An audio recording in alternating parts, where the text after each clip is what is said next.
প্রিয় দর্শক বন্ধুরা, আশা করি সবাই ভালো আছেন। আমিও ভালো আছি। আমি শিলামনি। আজ আমি তৈরি করব নারকেল দিয়ে খেসারি শাক। ঠিক আমি যেরকম রান্নাটা করছি একইভাবে কিন্তু রান্নাটা করে দেখবেন। আশা করি রান্নাটা খুবই ভালো লাগবে। আর যদি ভালো লাগে অবশ্যই আমার চ্যানেলটিকে সাবস্ক্রাইব, লাইক, শেয়ার করতে ভুলবেন না। আমি আবার নতুন নতুন রান্না নিয়ে হাজির হব আপনাদের কাছে। প্রথমে আমি দুয়াটি শাক নিয়েছি, খেসারি শাক। এই শাক ভালো করে বেছে নিতে হবে। আমি ডগ থেকে নেব শাকগুলো আর পাতাগুলো নেব, ডাঁটগুলো কিন্তু ফেলে দেব। এই ডাঁট কিন্তু খুব শক্ত। এই শাকগুলোতে ডাঁটগুলো দিলে শাকগুলো ভালো মিশবে না, তাই আমি ডাঁটগুলো ফেলে নিচ্ছি আমি ডগ আর পাতা। সম্পূর্ণ শাক আমি একইভাবে ছাড়িয়ে নেব। ছাড়িয়ে নিয়ে ভালো করে ধুয়ে নিয়ে আসব। ধুয়ে নিয়ে এসেছি। এরকমভাবে পরিষ্কার করে বেছে ধুয়ে নিতে হবে। তারপর আমি কুচানোটা দেখাবো।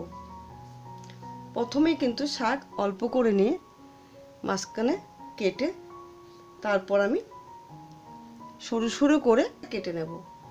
যতটা সরু সরু কাটা হবে ততটাই কিন্তু রান্না টেস্টি হবে। শাক কিন্তু কুচানোতে বেশি টেস্ট হয়। ভালো করে একটু সময় নিয়ে আস্তে আস্তে কাটতে হবে, যেন হাত না কেটে যায়। এরকমভাবে শাকগুলো আমি সম্পূর্ণ কেটে নেব।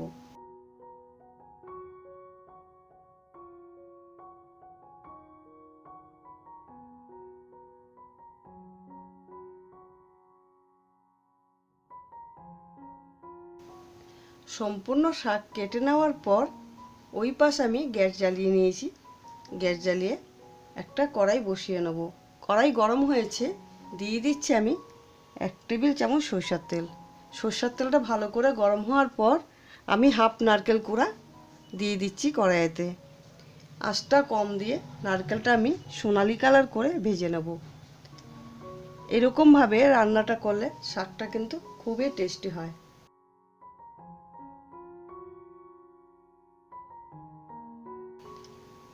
নারকেল ভাজা হয়েছে, আমি একটা পাত্রে তুলে নিয়েছি। এরপর আমি 2 টেবিল চামচ সরষের তেল দিয়ে নেব। সরষের তেলটা ভালো করে গরম করে নিতে হবে। নেওয়ার পর আমি 2টো শুকনো লঙ্কা দিয়ে দিচ্ছি এর মধ্যে, দিয়ে একটু নাড়াচাড়া দিয়ে নেব।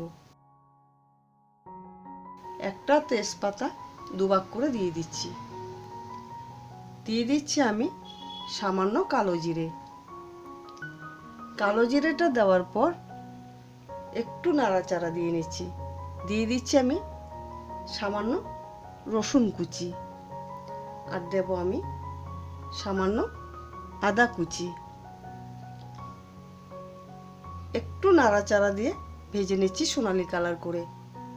দিয়ে দিচ্ছি আমি কুচিয়ে রাখা শাকগুলো।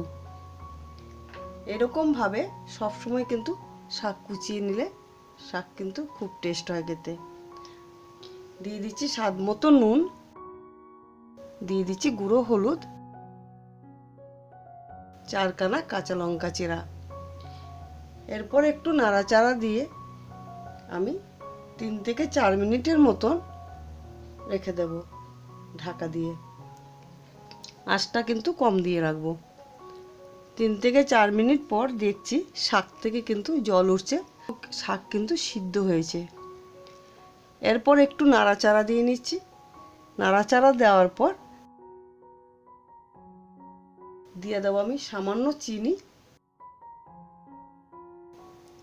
আর দিয়ে দিচ্ছি আমি ভেজে রাখা যে নারকেল, সেই নারকেলটা এর মধ্যে দিয়ে দিচ্ছি।